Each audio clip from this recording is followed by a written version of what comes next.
আগরতলার রাজধানীর পর এবার প্রকাশ্যে দিবালোকে নিজ দোকানেই আক্রান্ত এক প্রবীণ ব্যবসায়ী। ঘটনা বিশালগড় বাজারে প্রকাশ্যে দিন দুপুরেই বাজারের প্রবীণ ব্যবসায়ীর দোকানে ঢুকে হানা দিল একদল দুষ্কৃতিকারী। এমনকি প্রকাশ্যে বেধড়ক মারপিট করে দোকানের সমস্ত মালপত্র এবং দামি জিনিসপত্র, এমনকি ওই ব্যবসায়ীর গলার স্বর্ণের চেইন, হাতঘড়ি সবকিছুই ক্যাশের টাকা লুট করে নিয়ে গেল।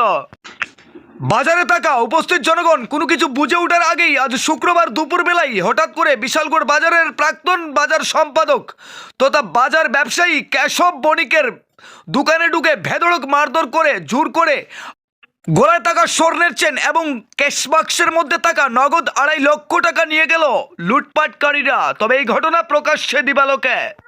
ঘটনার বিবরণে জানা গেছে, লেনদেন সংক্রান্ত ঘটনাকে কেন্দ্র করে ব্যবসায়ীকে মারধর করা হয়েছে। তবে এই ঘটনা একেবারেই উদ্দেশ্য প্রণোদিত। ঘটনায় গোটা এলাকায় তীব্র চাঞ্চল্য সৃষ্টি হয়েছে। তবে বাজারে উপস্থিত ব্যবসায়ী এবং ক্রেতা বিক্রেতা সবাই আতঙ্কতা বোধ করছেন। তবে কি বলছেন একান্ত সাক্ষাৎকারে আক্রান্ত ওই ব্যবসায়ী শোনাবো আপনাদের। বিশালগড় থেকে শাইনির চৌধুরীর প্রতিবেদন, লাল শক্তি নিউজ।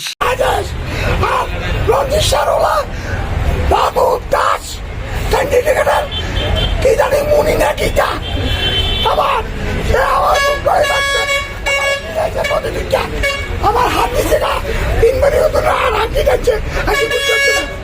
আমার গলার হার করি, তারপরে আড়াই আমার গ্যাস সব নিচে দেখেন, একটি আড়াই গ্যাস আমার সফল না সেদিকে তো 2.5 লাখ টাকা। আমি ভিডিও 1.5 টাকা দিলাম বলে টাকা, তখন ইয়ে দিলাম বলে টাকা, তার দিতে না, তারা দিলাম বলে 25,000। কি কারণে এরকম করছেন? অটুরে কেন ডাক দিলাম, অটুরে কেন ডাক দিলাম ভাই, কাশিপান অনুরোধ করে ভাইয়া বড় লুকা একটা টাইম 50 জন লুকছে আমার বড়, সব লুক প্যাক করে নিচে গেছে, মালপত্র দাবি দেবি ভাই সব প্যাক করে নিচে গেছে, সব নিচে গা বিশ্বাস চাই আমি। বাজার থেকে অনো আসে না, এত বড় বড় আলাপ করতে বাবুল্লা বড় বড় আলাপ করতে অনুষ্ঠিত সে আসে না।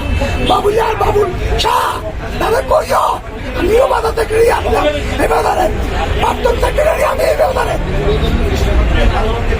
আমি কি চাচ্ছি, আমি দোকান খুলবো না, আমি